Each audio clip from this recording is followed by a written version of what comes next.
Hi Civ fans, Ed Beach here, Creative Director of the Civilization franchise. For more than 30 years, this series has challenged players to build an empire to stand the test of time. 1 year ago, we embarked on a new journey with the launch of Civilization VII. Our vision was to push the boundaries of the franchise and offer a fresh gameplay experience.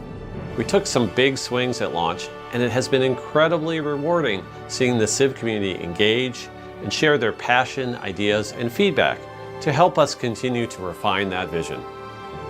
Over the last 12 months, we've been hard at work rolling out updates to Civ 7 and weaving your feedback into the game's DNA.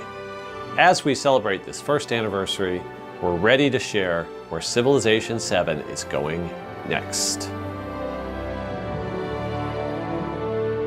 At the end of last year, we announced that we were working on longer lead design plans that have major implications for how the game feels and plays.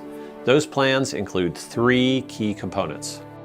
First, we're introducing the option to play as any Civ in any age, and to play as the same Civ continually through all 3 ages. Second, we're significantly reworking how victories are achieved during a campaign. And third, we're completely replacing legacy paths with a new sandbox system called Triumphs. In terms of design scope, these major feature evolutions are similar to what you typically see in an expansion. We plan to ship these features together in a single, massive, free update that we're calling Test of Time, and we're aiming for this to go live this spring. Though we're eager to share more about the Test of Time update with you today, please keep in mind that the update's exact release timing, the details of its features, are all subject to change as we continue to receive and iterate on community playtest feedback. With Civ 7, our goal was to deliver a more dynamic empire building experience, where your civilization evolves and reinvents itself over time. That goal is still true, but we also know that for many, a defining part of the Civ fantasy is to lead a single Civ from start to finish. So with the Test of Time update, we're making that possible. This will not be a new game mode, but instead an optional new layer for your strategy. When creating a game, you can now choose to play as any Civ in any age, giving you a ton more options for how to set up your strategy. And once your campaign begins, you now have a new option during the age transition process. You can still select a new Civ during an age transition as you do today, or you can choose to stay with your current Civ and continue your campaign. There are a lot of design implications for this change, so to make this feel balanced and rewarding, we're testing some new gameplay concept. Every Civ has an apex age, where they are at the height of their power and have access to their full, unique kit. If you choose to play a Civ outside its apex age, you'll gain access to a new, age-appropriate civics tree and a new tool called Syncretism. Syncretism allows you to study the ways of other cultures and adopt the unique units or infrastructure of a completely different civilization while maintaining your core identity. This leads to some really interesting Civ builds and unlocks fun new strategic gameplay. The Civ community has spoken. Victories in their current state feel too procedural and disconnected from the core Civ fantasy. So we're overhauling the system with replayability at the forefront. Now, your path to military, economic, cultural, or scientific victory begins in the Antiquity Age, and you win by establishing dominance over a wide range of activities, not a simple age-by-age checklist. Whether you're combining wonders and great works for culture, or mastering gold buildings and treasure fleets for an economic win, the goal is to make sure your win is a direct result of the interesting choices you make throughout a campaign. We've heard your feedback that your journey in Civ 7 can sometimes feel a bit too on rails. To fix that, we're completely replacing legacy paths with a brand new system called Triumphs.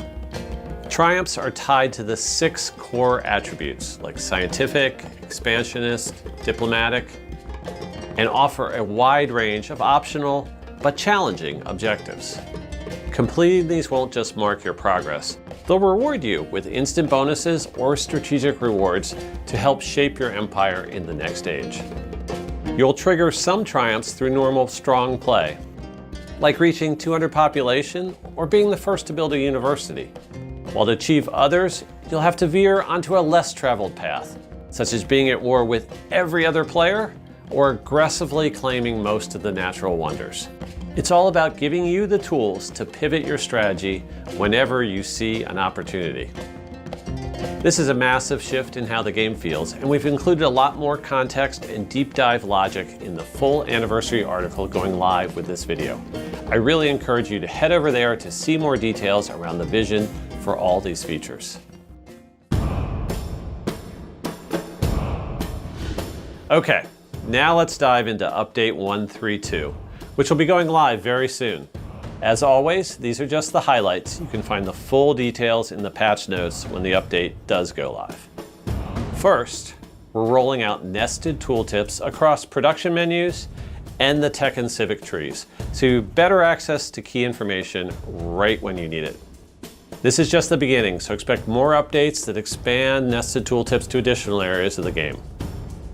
As part of our continuing balance adjustments, we're delivering reworks and buffs for several civilizations, including the French, the Mughal, and Dai Viet empires. We're also deploying a set of targeted system updates. First, AI diplomacy biases have been adjusted to better align AI behavior with each leader's intended personality. Second, coastal raids have been reworked to function more like naval pillaging, bringing them in line with the new systems we've introduced over the last few updates. And third, we're introducing a new appeal lens. This lets you instantly see how appealing any tile is, so you know exactly where to build to net the most happiness for your empire. The most appealing tiles of all, ones shown in the lens as breathtaking tiles, are where your happiness bonus will now be strongest. And because it's our anniversary, we have a special surprise. We're welcoming back the legendary demigod of Uruk, Gilgamesh, to the leader roster. Gilgamesh is free for all players as a thank you for your support this year, along with an anniversary profile badge and title. To help you get started with him, you can find the full Gilgamesh game guide on civilization.com right now. We have plenty more planned for the next 2 weeks. A Discord giveaway you won't want to miss. A mystery plushie reveal with our friends at Makeship. And Civilization 7 hitting Apple Arcade on February 5th. Plus, look out for a special behind-the-scenes video on February 11th from our audio team on the making of the full Civ 7 soundtrack. On behalf of everyone at Firaxis, thank you for all of your feedback and hours spent taking one more turn this first year. Happy anniversary from us at Firaxis to all of you, and to many one more turns together.